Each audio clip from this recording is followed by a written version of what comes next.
Are you still struggling to hit six figures, and are you still wondering what to do to get to six figures? Well, in this video, I'm going to share with you 4 core lead sources that are proven, time-tested, and predictable, that if you implement them into your business and you use these lead sources consistently, you too will hit a six-figure business fast, and you'll be able to do it year in and year out for as long as you'd like. So let's get into that in this video right now. When I first started in real estate, I was doing anything and everything that I was told by pretty much anybody and everybody that was a real estate agent. It didn't matter how much experience they had. And it had me running around in circles like a chicken with my head cut off. I was cold calling. I was door knocking. I was scripting. I was joining communities. I was doing open houses. I was doing anything and everything I could to generate business. However, I still felt lost. I felt confused, and I did not have consistent income coming in. Actually, in my first year of real estate, I only made $4,500. It was very painful, specifically coming from a career where I had pension benefits and I was already making six figures. Now, to say that, when I was confused, I didn't know what was going on, I thought to myself, where's the best place to start? And I figured I better find a mentor to guide me on the path so I have a clear path forward. And once I was able to find a mentor, everything shifted for me and my business started to take off. During some of our first conversations, he's told me a few lead sources to pay attention to and do consistently to ultimately get me the results that I'm out to create, which was recreate myself and have a six-figure business so I can have consistency in my income again. Now, I'm going to share those with you in this video, and you can implement these into your business too. And I can guarantee you, if you do these lead sources consistently, you will hit six figures too, even if you are a newer real estate agent. Yes, it does take time. Yes, it does take effort, but anything in life that is worthwhile takes effort. There is no quick fix. And anything that you're out to accomplish in your life, what I've distilled it down to is consistency plus time equals whatever you're out to achieve. It doesn't matter if it's out to achieve growth in your business or a relationship that you're seeking. If you put time into something consistently, you ultimately will get your result. It's just a matter of when, okay? So I'm gonna share with you these 4 core, and at the end, I'm gonna actually share with you a 5th one that'll supercharge, almost like having steroids in your lead generation system to allow people to know who you are when you go out into your local community. Okay, so number 1, I would say the very best thing is building an army of advocates. What does that mean, Nick? That means not getting anybody and everybody that's in your sphere and reaching out to them and telling them that you're in real estate and they're annoyed by you because it seems like you're in network marketing and you're reaching out to them just because now you want business from them.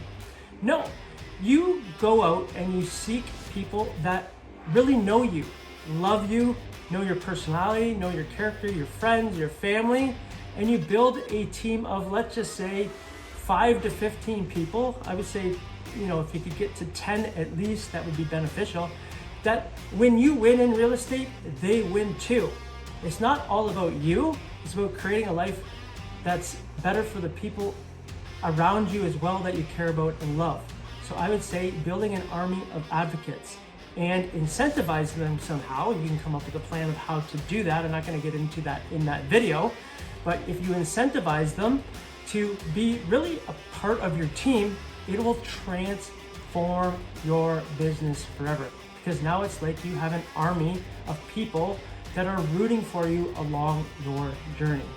So the very first thing I would suggest is looking around in your life and who would you like to be a part of your journey in real estate. And when you win, they win as well, okay? And just reach out to those people and start to have the discussion of what that might look for. And it will really, really transform your business long term, okay? Number 2, I don't know why, but I still hear this all the time. Agents don't have a CRM, or I like to call it more of like an influence headquarters. Somewhere where you can reach out to people You can follow up with people. You can email people. You can provide value to people. You can take notes on people. Because let's face it, 3% of the market is in buy mode. So that's 97% of the market that's not gonna buy right now. Okay, so when you're having conversations with people, you have to think about that. They're more than likely not gonna buy now, especially in real estate, because the buying cycle is so long in between. I believe it's 7 years, the average that somebody buys or sells, that there has to be a way for you to continue to follow up with someone and provide value with them. So when they go to buy or sell or something shifts in their life, they think of you. This is essential to have in your business. Literally with step number 1, what I said with building an army of advocates and having a CRM, these are the 2 foundational components in your business. These are must-haves.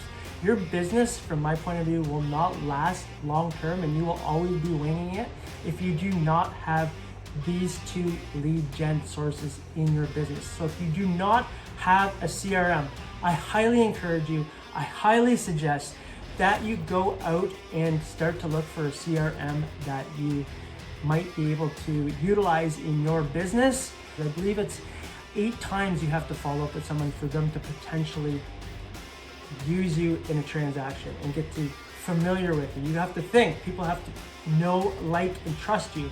And that's what we're doing in the follow-up process, okay? Also think about daily habits of going into your CRM and utilizing that every day to outreach to people as you start to grow your CRM, depending on if you're new or you're in the industry for a little bit. Going in daily and being the creator of your life and going out there and proactively promoting yourself and reaching out to people and curating conversations. Okay, so that's number 2. Having a CRM is critical, and having the daily interactions with people, reaching out to people. Personally, I reach out to a minimum of 50 people a week, usually 10 a day. When I go into my CRM, I call it my hour of power, that I go in there and I reach out to people proactively that have come into my life that I have in my CRM. Okay, number 3 would be having a farm area. Okay, what is a farm area? Well, it's an area where you are basically prospecting. You're going into making yourself noticed. Now, there could be a neighborhood that you live close by. It can be your neighborhood. Generally, it'd be better if it was your neighborhood because you get to know the neighbors as well. There's a little bit of already rapport and trust built in there because you're a local neighbor. However, I've done it in areas where I haven't even been a neighbor. I've actually lived behind the neighborhood, but I was very close by. Joined their Facebook community. I started to do a little bit of door knocking there, doing postcards. And I can promise you, if you make yourself noticeable numerous times throughout the year, you will start to get business and people will come familiar with you. The amount of times that I've gone out to the grocery store, to Home Depot, to Shoppers, and people recognize me just from doing a little bit of door knocking, and my postcards that I put out in that area is super powerful. People start to recognize you, and all the business that comes from that is very well worth it. You just dial in and you focus in one area. I suggest that there be at least 1,000 homes, maybe up to 2,000 homes in the area. The area that I currently farm has about 11 to 1,200 homes in it. And again, the consistency of showing your face in that community is super beneficial and super powerful long-term. So choose a farm area and consistently make yourself noticed in that area. That is number 3. And number 4, I would say, is having, I like to call them Starbucks open houses. What's a Starbucks open house? Make the experience memorable for the people coming to your open house. So you could already have coffee going when they come in. People get attracted to smells, right? Just think if they kind of like the house, but then they remember the smell, it's gonna build it that much more memorable when they leave the house, okay? You could also have a Starbucks gift card for the people that have come to the house, and you can let them know if you're having the open house on the Saturday, that on Monday I'll follow up with you and I'll let you know who won the gift card, right? Because you're gonna have them signing in. So make it a memorable experience, and also put something together that's valuable for them. When they're coming to the house, they're buyers, they're put up their hand. And yes, not all of them are always qualified. It can be neighbors, but there's a reason why they're coming to the open house, right? At least, again, you can capture their information, put it into your CRM, and follow up with these people so they know who you are, which over time, they end up converting and working with you. You can give them a piece of value, like I said, while you're at the open house too. You can have a buyer's guide. You can have a gift card. It doesn't matter. You can put something together, another postcard, something where they leave, it's tangible, and it provides value to them as well. And what I would suggest is you put a little sticky note on the buyer's guide if you're going to be giving that way. And that way, just like Starbucks, that's what they do. They put your name on the cup. Here it is, here's for you. When you first meet them, you get their name, you put that on a sticky note, put it on the buyer's guide, so when you leave, here's a buyer's guide for you. Make the experience more memorable, and people will remember you, and they'll always remember the value that you provided them. Okay, so a Starbucks open house. If you do these consistently, like really truly consistently, 2 to 3 a month, for consistently over a period of time, it'll build on top of itself. If you just do these 4 things, you absolutely, I would almost say impossible. I would say it's impossible, pretty damn close, impossible not to have a 6-figure business. If you do these things consistently over a period of time, you absolutely will have a 6-figure business. And this will grow over time too, not just here's your 6-figure business and it plateaus. This continues to build on itself year after year after year. Now I'd like to leave you with one additional lead source, as I promised at the beginning of the video, that will really supercharge your lead experience and really get yourself out there. Number 5 is online. Now, you can do this in multiple different ways. People like to post on social media because it's free and you can post whatever you'd like. I'm not saying don't do that, but I really don't think it's gonna make the impact if you would like to get your face out there and noticeable, that say paid Facebook ads where you're giving something away for free to attract leads, where you're doing a YouTube ad. What I have found works really well is creating a simple YouTube ad. It's like having a billboard literally on steroids. The amount of times, I can't say enough, that I get recognized from my YouTube ads, because you can put the frequency, you can put the exact location, the city that you live in. You can really get it dialed in, and then you offer something of value, like if somebody would like to click over and they can go to your website, or they can download a free report, whatever that might be, you can offer that as well. I don't even do it for that. I do it because it just makes myself so noticeable. The amount, and I get to track how many impressions. I know if 5,000 people have seen it, 6,000. If you have a regular billboard, it's not the same. This is like a billboard on steroids where you're in somebody's house. So when somebody's watching TV, boom, you pop up. They're scrolling on YouTube, on their mobile, you pop up. They're on their iPad, you pop up. And you can put the frequency too, that they only see 4 or 5, 6 times. You don't even have to have a cap, right?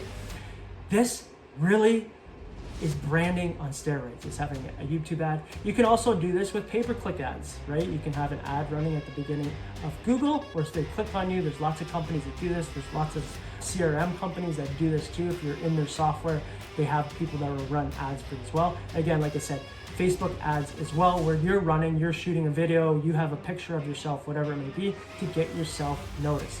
If you add this on top of those 4 lead sources, this supercharges your lead source and the amount of leads that you will generate over time, okay, to make yourself noticeable in the local community.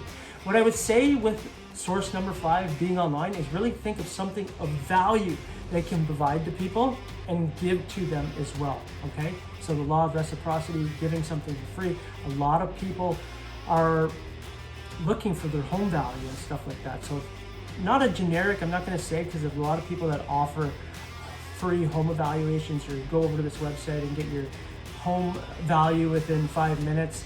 That kind of goes on deaf ears now. So think outside the box, something of value that's really, truly valuable to your client base. I do a home sold report with all the homes that have sold, so they can see all the beds, baths, square footage, days on market, price sold, location. They see everything that we have access to as real estate agents. I give that away for free, and it seems to be a big hit with people, because now they can get an idea of what their house is worth, they can get an idea of what their neighbors' houses have sold for, and they can get an idea of what is happening in their local community. Okay, so think of something that is super valuable to give to your local community when you are doing your online presence. Okay? So these are the 5 different ways to supercharge your business. And again, I think it'd be almost impossible if you were doing this consistently not to hit 6 figures. So if you're newer in real estate or you're struggling to hit 6 figures, implement these sources that I mentioned in this video. Comment below and let me know how it works out for you.